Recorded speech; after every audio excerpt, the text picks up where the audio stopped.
Le soleil se réveille, il fait beau, il fait chaud.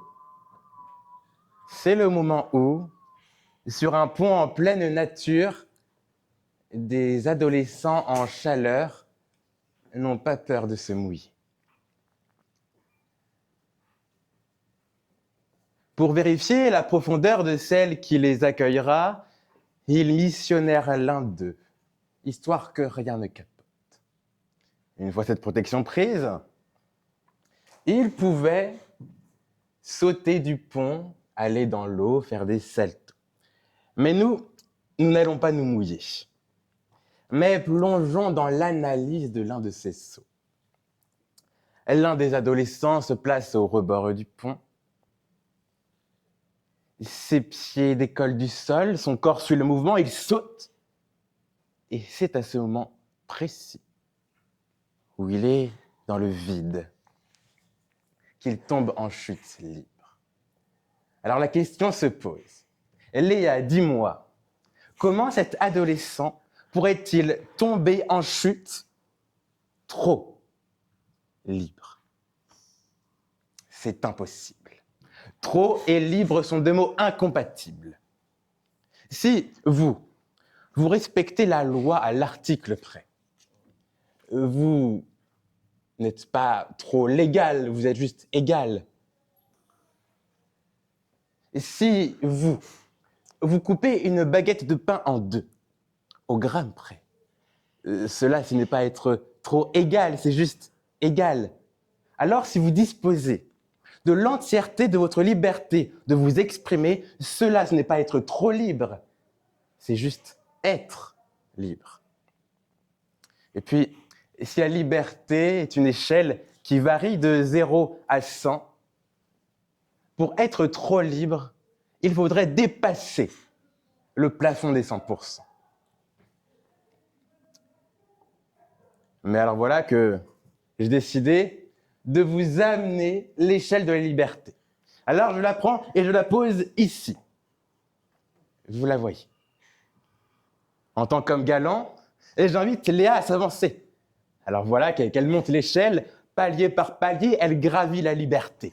Et voilà qu'elle arrive au sommet, au plafond des 100%. Elle me dit, mais Siméon, évidemment qu'on peut aller plus loin que les 100%. Je lui réplique que non. Elle me dit, mais les femmes ont toujours raison, Siméon. Alors confiante, voilà qu'elle s'élance, qu'elle tente de passer le plafond des 100%, mais que la loi de la gravité la rattrape. Et voilà qu'elle tombe en bas de l'échelle.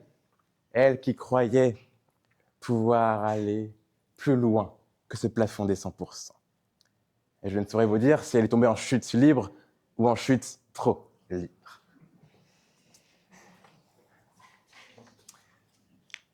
Et puis, il faudrait quand même voir le sujet à une plus grande échelle, à l'échelle d'un pays.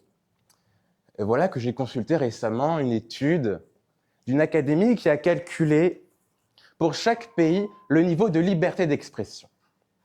Le Dan marque des points en obtenant 99% de liberté d'expression. Quand la Corée du Nord est à moins de 1%. Alors un habitant de Corée du Nord, assez mécontent de la gestion du pays par le gouvernement, a décidé d'exprimer son mécontentement. Ce qu'a fait cet homme était assez fort de café, alors il s'est fait cafeter. Et la Corée du Nord, n'aimant pas les hommes trop réveillés, a décidé de le condamner, car, soi-disant, il était trop libre. Mais cela n'est que le paraître. Si vous donnez tous les jours 1 centime à un enfant, et que du jour au lendemain, vous décidiez de lui donner 1 euro, l'enfant va se penser riche. Mais ce n'est que le paraître. En réalité, il ne l'est pas vraiment.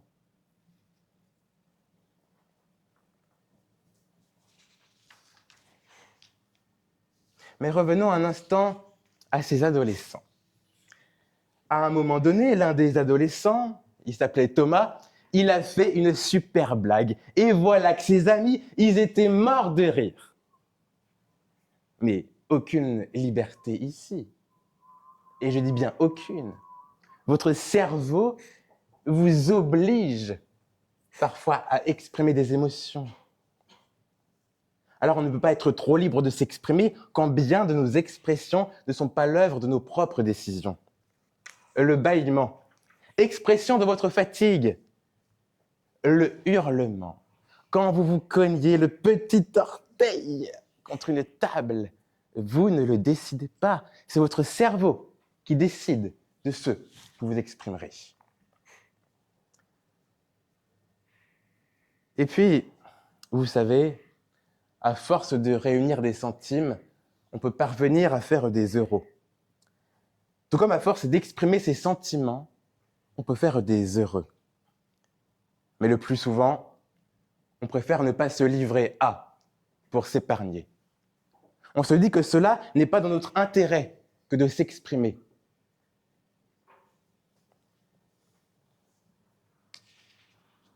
On prie à habiller, pour ne pas se mettre à nu, on cherche un patrimoine, même si certains n'y ont jamais cru.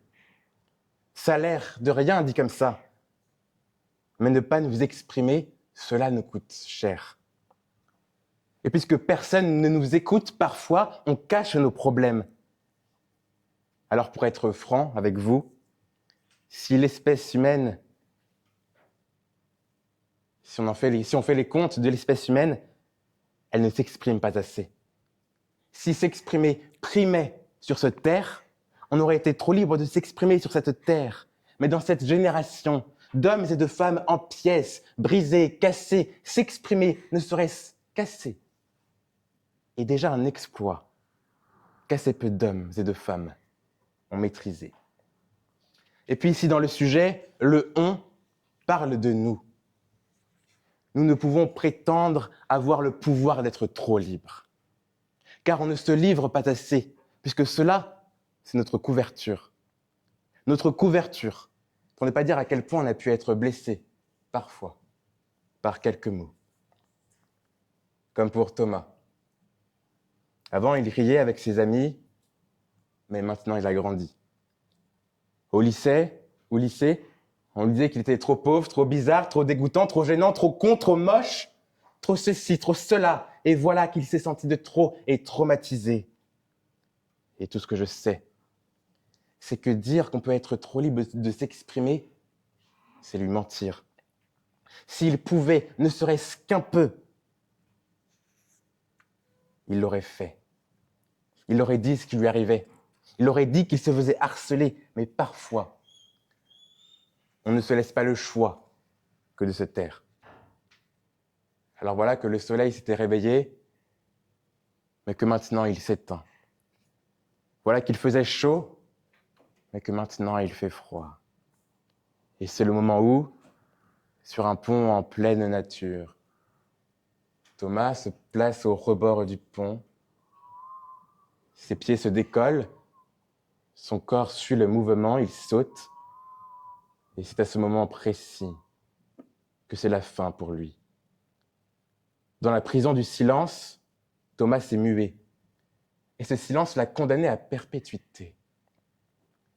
Alors nous ne pouvons pas être trop libres de nous exprimer, seulement assez pour ne pas finir condamnés.